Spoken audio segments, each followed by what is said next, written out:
Hi friends, stories with Shivaram ఛానల్కి స్వాగతం. ఇక ఈరోజు స్టోరీ ఏంటంటే మన సిమెంట్కి టాటా మట్టి, నీరు, రీసైకిల్ కార్డుబోర్డులతో కొత్త నిర్మాణ పద్ధతి, పర్యావరణానికి హాని లేని కొత్త సాంకేతికత. ఈ ఆధునిక యుగంలో నిర్మాణ రంగం మనం ఎదుర్కొంటున్న అతిపెద్ద పర్యావరణ సవాళ్ళలో ఒకటిగా మారింది. సిమెంట్ ఉత్పత్తి ప్రపంచవ్యాప్తంగా కార్బన్ డయాక్సైడ్ ఉద్గారాలకు ప్రధాన కారణంగా ఉంది. ఈ సమస్యకు పరిష్కారంగా Royal Melbourne Institute of Technology RMIT విశ్వవిద్యాలయం శాస్త్రవేత్తలు అద్భుతమైన కొత్త పద్ధతిని కనుగొన్నారు. దీని ద్వారా మట్టి, నీరు, రీసైకిల్ చేసిన కార్డుబోర్డులను ఉపయోగించి సిమెంట్కు ఆల్టర్నేటివ్గా ఒక సరికొత్త నిర్మాణ పదార్థాన్ని అభివృద్ధి చేశారు. అయితే ఇక్కడ కొన్ని విషయాలు మనం తెలుసుకుందాం. సిమెంట్ వల్ల కలిగే పర్యావరణ సమస్యలు ఏంటి? మనం ప్రతిరోజు భవనాలు, వంతెనలు, రోడ్లు అన్నీ ప్రధానంగా సిమెంట్తో నిర్మించబడినవే. కానీ ఈ సిమెంట్ ఉత్పత్తి ప్రక్రియ పర్యావరణానికి చాలా హానికరం.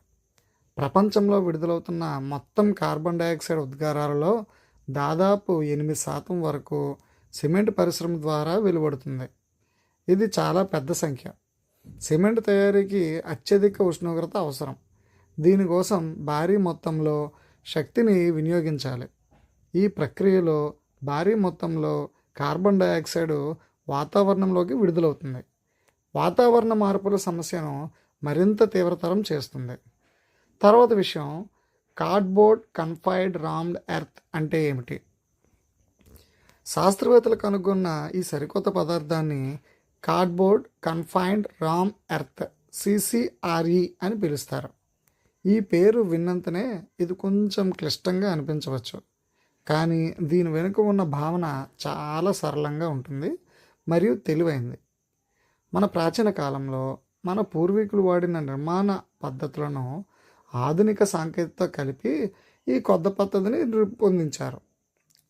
వేల సంవత్సరాల క్రితం మన పూర్వీకులు భవనాలు నిర్మించుకునేటప్పుడు మట్టి, ఇసుక, చిన్న చిన్న రాళ్ళు, కొంచెం నీరు కలుపుతారు. వాటిని అచ్చుల్లో వేసి బలంగా దట్టం చేస్తారు. ఈ విధంగా ముద్దలు చేసి గోడలు, భవనాలు కట్టేవారు. ఇదే సూత్రం ఇప్పుడు సిసిఆర్ఈలో కూడా ఉంది. కానీ ఇందులో ఒక ముఖ్యమైన తేడా ఉంది. సిమెంట్ స్టెబిలైజర్లకు బదులుగా రీసైకిల్ చేసిన కార్డ్బోర్డ్ ట్యూబులను వాడతారు. అసలు ఈ కార్డ్బోర్డ్ ట్యూబుల ఉపయోగం అంటే ఏమిటో ఇప్పుడు తెలుసుకుందాం. సామాన్యంగా వస్తువుల రవాణాకు పెద్ద పేపర్ రోల్స్ను భద్రపరచడానికి కార్డ్బోర్డ్ ట్యూబులను ఉపయోగిస్తారు.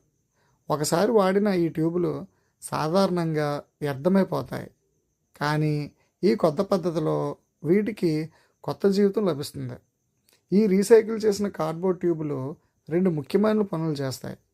మొదటిది, మట్టి మిశ్రమానికి ఆకారం ఇచ్చే అచ్చులుగా పనిచేస్తాయి. రెండవది, నిర్మాణానికి బలాన్ని పెంచే స్టీల్ ఊచలు వంటి పనిచేస్తాయి. అసలు ఈ సిసిఆర్ఈ తయారీ ప్రక్రియను ఇప్పుడు తెలుసుకుందాం.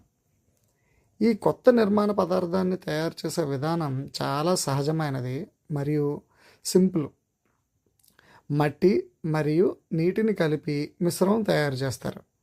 ఈ మిశ్రమాన్ని కార్డ్బోర్డ్ అచ్చుల్లో బిగుతుగా నింపుతారు. తరువాత వాటిని సహజంగా ఆరనిస్తారు. ఈ విధంగా తయారైన నిర్మాణ ఖండాలను బరువును మోయగలిగే బలమైన నిలువు స్తంభాలుగా ఉపయోగపడతాయి. ఈ మొత్తం ప్రక్రియలో గమనించాల్సిన అతి ముఖ్యమైన విషయం ఏంటంటే సిమెంట్ పూర్తిగా అవసరం లేదు. సాంప్రదాయ తయారీలో అవసరమైన క్యూరింగ్ అంటే గట్టిపడే ప్రక్రియ మరియు బట్టీల్లో వేడి చేయడం, అత్యధిక ఉష్ణోగ్రతలు ఇవేవీ కూడా ఇక్కడ అక్కర్లేదు. ఇది చాలా సాధారణ మరియు పర్యావరణానికి హాని లేని పద్ధతి. తర్వాత విషయం, ఈ సాంప్రదాయ సిమెంట్ కంటే మెరుగైన బలం. దీని గురించి తెలుసుకుందాం. పరీక్షల్లో చాలా ఆశ్చర్యకరమైన విషయం వెల్లడైంది. సిమెంట్తో దట్టం చేసిన మట్టి కంటే కార్డుబోర్డుతో దట్టం చేసిన మట్టి ఎక్కువ బలంగా ఉంటుందని తేలింది. ఇది ఊహించని పరిణామం. సాధారణంగా ప్రజలు సిమెంట్ లేకుండా నిర్మాణం బలంగా ఉండదని అనుకుంటారు. కానీ ఈ కొత్త పద్ధతి ఆ భావనను పూర్తిగా మార్చేసింది. కార్డ్బోర్డ్ ట్యూబులు నిర్మాణానికి అవసరమైన బలాన్ని సమర్థవంతంగా అందిస్తున్నాయి. పర్యావరణ హితాలు, ఇప్పుడు దీని గురించి తెలుసుకుందాం. తర్వాత విషయం, పర్యావరణ హితాల గురించి తెలుసుకుందాం. ఈ కొత్త పద్ధతి పర్యావరణానికి అనేక విధాలుగా మేలు చేస్తుంది.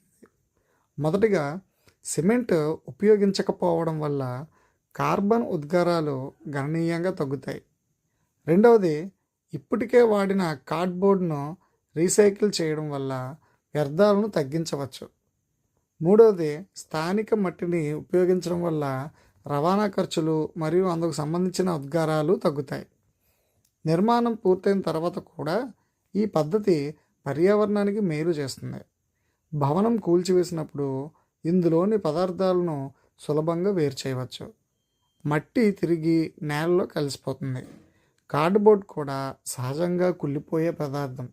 అందువల్ల నిర్మాణానంతరం వచ్చే వ్యర్థాలు కనిష్ట స్థాయిలో ఉంటాయి. ఇది పర్యావరణంలోకి తిరిగి కలిసిపోయే అవకాశం ఉన్న సుస్థిర నిర్మాణ పద్ధతి. తర్వాత విషయం తెలుసుకుంటే, శక్తి సామర్థ్యం మరియు విద్యుత్ బిల్లుల తగ్గింపు. ఈ CCRE యొక్క అతి ముఖ్యమైన ప్రత్యేకతల్లో ఒకటి దాని థర్మల్ లక్షణాలు. మట్టికి సహజంగా వేడిని నిల్వ చేసే సామర్థ్యం ఉంటుంది. ఈ కొత్త పదార్థం పగటిపూట సూర్యుడి వేడిని గ్రహిస్తుంది, రాత్రివేళ ఆ వేడి నెమ్మదిగా విడుదల చేస్తుంది. దీనివల్ల భవనం లోపల ఉష్ణోగ్రత సమతాస్థితిలో ఉంటుంది. ఈ లక్షణం వల్ల అనేక ప్రయోజనాలు ఉన్నాయి. వేసవిలో భవనం లోపల చల్లగా ఉంటుంది, శీతాకాలంలో వెచ్చగా ఉంటుంది. అందువల్ల ఎయిర్ కండిషనింగ్ మరియు హీటింగ్ అవసరం గణనీయంగా తగ్గుతుంది. ఇది విద్యుత్ వినియోగాన్ని తగ్గిస్తుంది. విద్యుత్ బిల్లులు కూడా తగ్గుతాయి. దీర్ఘకాలంలో ఇది చాలా పెద్ద ఆర్థిక లాభం. తర్వాత విషయం ఏంటంటే, ఉష్ణమండల మరియు వాతావరణ సవాళ్ళ ప్రాంతాలకు ఇది చాలా అనువైనది. వాతావరణ సమస్యలు ఎదుర్కొంటున్న ప్రాంతాలకు, ఇంధన కొరత ఉన్న ప్రాంతాలకు ఈ సాంకేతికత చాలా ఉపయోగకరం. అభివృద్ధి చెందుతున్న దేశాల్లో ఈ ప్రాంతాల్లో విద్యుత్ సరఫరా నిరంతరంగా ఉండదు. అటువంటి ప్రాంతాల్లో CCREతో నిర్మించిన భవనాలు సహజ శీతలీకరణ మరియు వేడిని అందిస్తాయి. విద్యుత్పై ఆధారపడనక్కర్లేదు.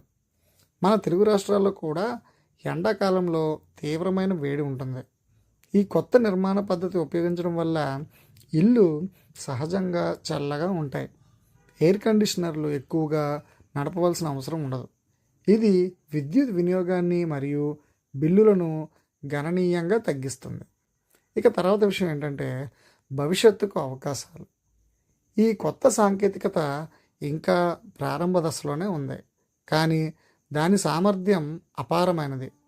భవనాలతో పాటు వంతెనలు, ఇతర నిర్మాణాలకు కూడా దీనిని ఉపయోగించవచ్చు. ఇది నిర్మాణ రంగంలో విప్లవం తెచ్చే సామర్థ్యం ఉంది. ముఖ్యంగా పర్యావరణ పరిరక్షణ మరియు సుస్థిర అభివృద్ధి దిశగా ప్రపంచం కదులుతున్న ఈ సమయంలో ఈ సాంకేతికత చాలా ప్రాముఖ్యం పొందుతుంది. స్థానిక స్థాయిల్లో లభించే పదార్థాలను ఉపయోగించడం వల్ల స్థానిక ఉద్యోగాలు పెరుగుతాయి. చిన్న నిర్మాణాల కోసం ప్రజలు స్వయంగా ఈ పదార్థాన్ని తయారు చేసుకోవచ్చు. ఇది నిర్వహణ ఖర్చులను తగ్గిస్తుంది. అందరికీ నాణ్యమైన గృహాలు అందుబాటులోకి వస్తాయి. ఇక ముగింపు చూస్తే, మట్టి, నీరు, రీసైకిల్ కార్డ్బోర్డులతో తయారైన ఈ కొత్త నిర్మాణ పదార్థం నిజంగా అద్భుతమైనది. ఇది పురాతన జ్ఞానాన్ని ఆధునిక అవసరాలతో చక్కగా కలిపింది. పర్యావరణానికి హాని లేకుండా, ఖర్చు తక్కువగా బలమైన నిర్మాణాలను చేయడం సాధ్యమవుతుందని ఇది రుజువు చేసింది. వాతావరణ మార్పుల సమస్యలను ఎదుర్కొంటున్న నేటి ప్రపంచంలో ఇటువంటి ఆవిష్కరణలు చాలా అవసరం.